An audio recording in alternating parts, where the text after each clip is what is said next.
Nagpaabot na rin po ng mainit na pagbati si First Lady Liza Araneta Marcos at anak nitong si Ilocos Norte 1st District Representative Sandro Marcos sa kaarawan mismo ni kapatid na Eduardo V. Manalo, ang tagapamahalang pangkalahatan ng Iglesia ni Cristo. Vin Pascua sa balita.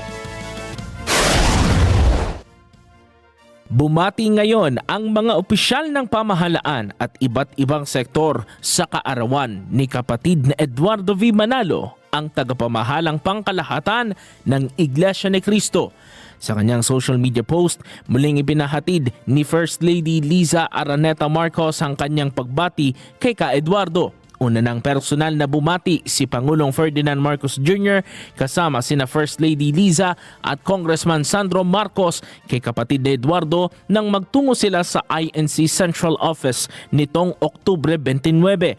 Sa mga pahayagan ay makikita rin ang mga pagbati ng ilan pang government official at kanilang hangad sa makabuluhang paglilingkod ng INC Executive Minister.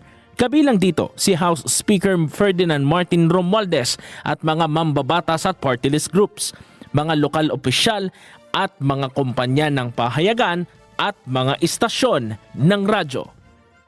Vin Pascua para sa mata ng Agila, Batatag, Batapa, Batapa. Maraming salamat sa inyo pong pagsubaybay sa Mata ng Agila Primetime.